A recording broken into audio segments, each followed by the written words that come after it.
महाराष्ट्रातील अनाथांचे नाथ, महाराष्ट्राच्या लाडक्या बहिणीचा अतिशय लाडका भाऊ म्हणून ज्या महाराष्ट्रानं डोक्यावर घेतलेले आपल्या राज्याचे लोकप्रिय उपमुख्यमंत्री आदरणीय एकनाथरावजी शिंदे साहेब, मंचावर उपस्थित नामदार आदरणीय भरतशेठजी गोगावले साहेब, मंचावर उपस्थित नामदार आदरणीय प्रकाशजी आंबेडकर साहेब, मंचावर उपस्थित आपल्या राज्याचे माजी मंत्री मार्गदर्शक आमदार आदरणीय तानाजीराव सावंत सर, मंचावर उपस्थित राज्यसभा नूतन खासदार डॉक्टर आदरणीय ज्योतिताई वाघमारे मॅडम, उपस्थित खासदार आदरणीय धैर्यशील दादा माने, उपस्थित मार्गदर्शक आदरणीय शहाजी बापू पाटील, आदरणीय चंद्रहारजी पाटील, आदरणीय सिद्धारामजी मेहत्रे साहेब, आमदार राजाभाऊजी खरे साहेब, आदरणीय सहकारी मार्गदर्शक अमोल बापू शिंदे, साईनाथ भाऊ अभंगराव, चरणराजजी चौरे, संजय बाबा कोकाटे, शंकरांना धोंडगे, आज या पक्ष प्रवेश सोहळ्याच्या निमित्तानं माझे सहकारी अनिल दादा सावंत, व्यासपीठावर असलेले नगरीच्या नगराध्यक्षा, उपस्थित आपल्यासोबत प्रवेश करणारे सर्व सन्माननीय आणि नगरसेवक, सन्माननीय नगरसेविका, जिल्हा परिषद सदस्य, पंचायत समिती सदस्या, पंढरपूर आणि मंगळवेढा तालुक्यातील तमाम भारत नानांच्या विचारावरती प्रेम करणारे, प्रत्येक गावातील वडीलधारी प्रमुख पदाधिकारी, गावचे सरपंच, आजी माजी पदाधिकारी, प्रमुख लोक, उपस्थित प्रमुख संस्थांचे पदाधिकारी, सर्व वडीलधारी, उपस्थित मंचावर शिवसेनेचे सन्माननीय सर्व पदाधिकारी, सर्व वडीलधारी, सर्व सन्माननीय पत्रकार बंधू आणि उपस्थित तरुण सहकारी मित्रांनो, आजच्या या पक्ष सोहळ्याच्या निमित्तानं मी आदरणीय शिंदे साहेबांचं मनापासून, अंतकरणापासून या ब्रह्मांड नायक पांडुरंगाच्या नगरीमध्ये त्या ठिकाणी अंतकरणापासून स्वागत करतो. साहेब, 2009ला या मतदारसंघाची पुनर्रचना झाल्यानंतर देवभूमी पंढरपूर आणि संतभूमी मंगळवेढा या दोन्ही नगरीची हा मतदारसंघ झाल्यानंतर 2009, 2014, 2019ला तिन्ही वेळेला माझ्या वडिलांनी, भारत नानांनी या मतदारसंघाचं प्रतिनिधित्व केलं. या भागातल्या शेतकऱ्यांच्या, सर्वसामान्यांच्या, बहुजन समाजाच्या अडचणी, प्रश्न, समस्या त्या पवित्र विधान भवनामध्ये भांडण्याच्या त्या ठिकाणी भूमिका बजावली. परंतु 2020ला कोरोनाच्या त्या कठीण काळात, त्या प्रसंगी दुःखद निधन झाल्यानंतर, त्या अडचणीच्या, संकटाच्या प्रसंगी ज्यावेळी मतदारसंघावरती प्रतिकूल परिस्थिती, अडचणीची परिस्थिती, माझ्या कुटुंबावरती संकटाची, अडचणीची परिस्थिती त्या दरम्यान आली. मग झालेली पोटनिवडणूक असेल, त्यानंतर साहेब 2024ला झालेली निवडणूक असेल, पोटनिवडणुकीला साहेब 3700 मतांनी मला पराभवाला त्या ठिकाणी सामोरं जावं लागलं. पराभवाला सामोरं जावं लागल्यानंतर राज्यातल्या प्रत्येक नेते मंडळींच्याकडं या मतदारसंघातल्या, तालुक्यातला प्रत्येक प्रश्न पोटतिडकीनं मांडण्याचा, त्या ठिकाणी घेऊन जाण्याची भूमिका मी मांडत होतो, भांडत होतो, बोलत होतो. परंतु तालुक्यात बऱ्याच लोकांनी सांगितलं भालके संपलेत, भालकेचं काय आहे. पण 2024ला देखील साहेब निवडणूक लढवत असताना या भालकेचं काय आहे म्हणून त्या ठिकाणी सांगितलं. पण त्या प्रतिकूल परिस्थितीत साहेब डोक्यावरती कुणाचा देखील हात नसताना ती निवडणूक लढवली आणि इथल्या मायबाप जनतेने कारण माझ्या वडिलांच्या जाण्यानंतर माझ्या वडिलांनी जर माझ्या पाठीमागे काय सोडलं असेल, कारण वडील मुलासाठी इस्टेट प्रॉपर्टी संपत्ती सोडतो, माझ्यासाठी जी इस्टेट प्रॉपर्टी धन संपत्ती आहे ती माझी मायबाप जनता ही माझी इस्टेट प्रॉपर्टी धन संपत्ती आहे साहेब.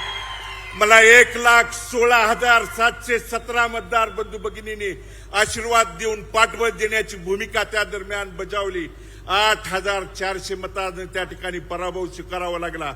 पण पराभवानं खचून न जाता लढणं त्या ठिकाणी काळाची गरज आहे. लढणं, कारण साहेब मी आपली भाषणं नेहमी त्या ठिकाणी ऐकत आलेलो आहे. रणांगणातनं त्या ठिकाणी पळ कधीच काढायचा नसतो, रणांगणातनं पळायचं नाही तर प्रत्येक रणांगणातनं पळवायचं काम त्या ठिकाणी करायची भूमिका, पार पाडायची असते भूमिका. आणि म्हणून साहेब 4 महिन्यापूर्वी नगरपालिकेच्या निवडणुकीच्या निमित्तानं, कारण आपल्याला साहेब भेटायला येत असताना ज्या अनाथांच्या नाथ म्हणून ज्या महाराष्ट्रात आपण त्या ठिकाणी साहेब प्रसिद्ध आहे, गोरगरिबांना मदतीचा हात देणं, कार्यकर्त्यांना ताकद देणं, बळ देणं, कारण या पंढरपूरकरांनी नाही तर संपूर्ण महाराष्ट्राने साहेब बघितलंय. आज आपण मुख्यमंत्री असताना साहेब पंढरपूरकरच नाही तर संपूर्ण महाराष्ट्र बघत होता. आषाढी वारीला साहेब इतिहासात अनेक मुख्यमंत्री साहेब आले, पण आपण एकमेव असे मुख्यमंत्री आहात की आषाढी वारीच्या नियोजनासाठी अगोदर 2-2 दिवस त्या ठिकाणी, मग वाकडीपासून तो मंदिर परिसराचा प्रत्येक भाग ना भाग फिरून, मग पाण्याची परिस्थिती त्या ठिकाणी वारकऱ्यांना आहे का, पिण्याच्या पाण्याची सोय आहे का, त्याला सावली आहे का, त्याला कुठली गैरसोय आहे का, मुतारीची सोय आहे का, ही प्रत्येक गोष्ट बघणारा मुख्यमंत्री पंढरपूरकरांनी आणि महाराष्ट्राने, उभ्या महाराष्ट्राने साहेब पहिल्यांदा पंढरपूरच्या इतिहासामध्ये त्या ठिकाणी बघितला. आणि ती भूमिका पंढरपूरकरांनी त्या ठिकाणी अनुभवली आहे, बघितली आहे. आणि म्हणून 4 महिन्यापूर्वी साहेब निवडणुकीला सामोरं जात असताना ही आपली त्या ठिकाणी परवानगी घेऊन आपण सांगितलं, जा लढ, तुझ्या पाठीमागे मी खंबीरपणे उभा आहे म्हणून सांगितल्यानंतर मी इथल्या सगळ्या सहकार्यांना, कार्यकर्त्यांना सांगितलं होतं की आपण त्या ठिकाणी सक्षमतेने ही नगरपालिकेची निवडणूक लढवायची. आणि साहेब निवडणूक लढवत असताना आज जिल्ह्यात अशी परिस्थिती आहे साहेब, आमच्या विरोधात लढत असताना आमदार असतील, राज्याचा त्या ठिकाणी या जिल्ह्याचा पालकमंत्री गणपती मंडळाला आरतीला फिराव तसं साहेब गल्ली गल्ली बोळाबोळाने त्या ठिकाणी फिरत होता. या जिल्ह्यानं प्रत्येक तालुक्यात, प्रत्येक शहरात, प्रत्येक त्या ठिकाणी नगरपालिकेला बघितलंय, येऊन त्या ठिकाणी चौकात त्या ठिकाणी सांगत होता. माझ्या पत्नीला प्रश्न विचारत होता, मला विचारत होता की भालकेजी तुम्ही निवडून आल्यानंतर निधी कुठून आणणार आहे, तुम्ही निवडून आल्यानंतर त्या ठिकाणी निधीला माझ्याकडे यावं लागणार आहे. पण मी त्यांना ठामपणे त्यावेळी सांगितलं होतं, भारत नाना भालकेंच्या तालमीत तयार झालेलो होतं आम्ही त्या ठिकाणी कार्यकर्ते आहे, निधी कुठून आणणार आहे, अरे निधी देणारा हा माणूस आहे इथं बघ येऊन. आणि म्हणून निधी कुठून देणार आहे हा जो त्या ठिकाणी आविर्भाव आहे, गर्वाचा जो त्या ठिकाणी उन्माद आहे बंधूनो, पांडुरंगाच्या नगरीत ज्या ठिकाणी साधू संतांनी आपल्याला शिकवण दिली आहे, त्या ठिकाणी अतिगर्वाचं जे त्या ठिकाणी जो चढलेला आहे ना, आज जिल्ह्यात प्रत्येक भागात गेल्यानंतर अशा पद्धतीची वर्तणूक, वागणूक त्या ठिकाणी आपल्या जिल्ह्यात राजकारणात, समाजकारणात दिली जाते. अरे शिंदे साहेबांनी मुख्यमंत्री असताना, उपमुख्यमंत्री असताना कधी पक्ष, पार्टी, जात पात, गट तट कधीच बघून त्या ठिकाणी निधीच्या बाबतीत कधी त्या ठिकाणी दिलं नाही. आणि म्हणून ती भूमिका बजावत असताना या गोष्टी त्या ठिकाणी जाणून बुजून काही अडचणी आणण्याचं, गुन्हे देखील दाखल करण्याच्या भूमिका त्या दरम्यान काही गोष्टी साहेब आमच्यावरती त्या ठिकाणी झालेल्या आहेत. आणि म्हणून या 3-4 महिन्याच्या कालावधीत साहेब आम्ही ज्यावेळी आपल्याला भेटलो त्यावेळी निधीच्या माध्यमातून, मग आदरणीय तानाजी सावंत सर असतील यांच्या माध्यमातून मी आपल्याला त्या ठिकाणी भेटलो की पंढरपूर नगर परिषदेच्या माध्यमातून साहेब नगराध्यक्ष आणि सर्व सन्माननीय नगरसेवक या ठिकाणी मंचावर आहेत. नगर परिषदेच्या प्रशासकीय इमारतीसाठी साहेब विशिष्ट त्या ठिकाणी वैशिष्ट्यपूर्ण निधीतून 50 कोटीच्या निधीची साहेब त्या ठिकाणी आपल्याला मागणी त्या दरम्यान केलेली आहे. पंढरपूर शहराच्या विकास आराखड्यातल्या रस्ते विकसित करण्यासाठीची साहेब आम्ही त्या ठिकाणी 100 कोटीची मागणी आपल्याकडे केलेली आहे साहेब. यशवंतराव चव्हाण तलाव त्या ठिकाणी परिसर विकासासाठीची 30 कोटीची आपल्याकडे निधीची मागणी केलेली आहे.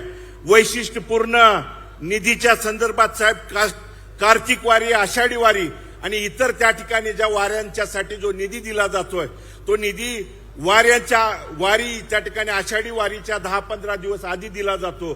पाऊस काळात त्या ठिकाणी कामं झाल्यानंतर काही कामं त्या ठिकाणी निकृष्ट दर्जाची किंवा पाऊस काळात होत आहेत, त्यामुळे चुकीची त्या ठिकाणी कामं होऊ नये म्हणून जर आत्ता आम्हाला त्या ठिकाणी दिली तर ती चांगल्या पद्धतीची कामं होण्यासाठी साहेब आम्हाला त्या ठिकाणी ताबडतोब आपल्याला निधी त्या ठिकाणी द्यावा.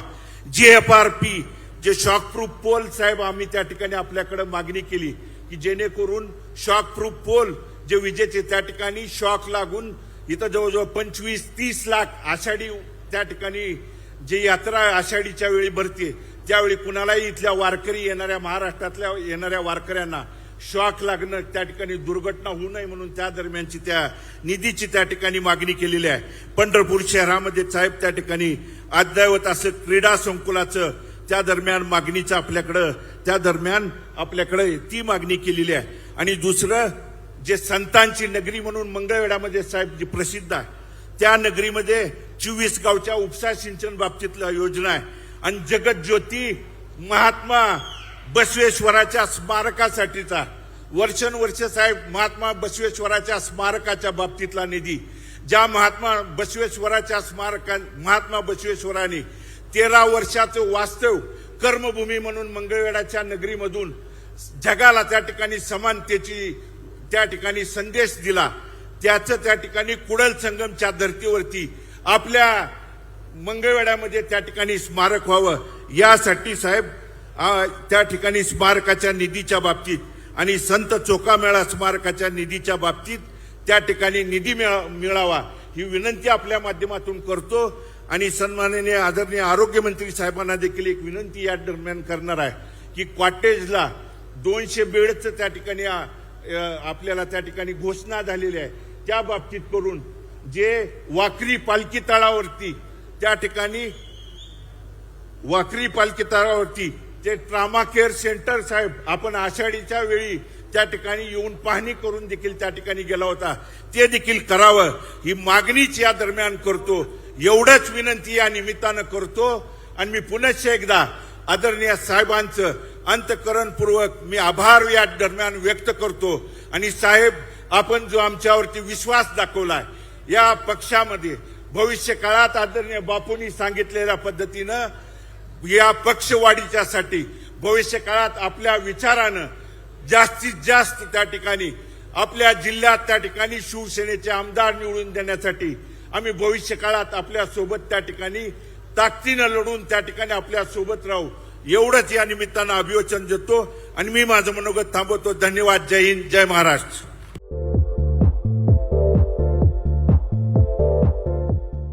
नांदेड, लातूर व धाराशिव जिल्ह्यातील टाटा मोटर्सचे अधिकृत कार डीलर पद्मजा मोटर्स आता सोलापूरमध्ये भव्य शोरूम आणि अद्ययावत वर्कशॉप. GST सूट मिळाल्याचा घ्या फायदा. नव्या शोरूम मध्ये सुरू झाली आता कार सर्व्हिस सेवा.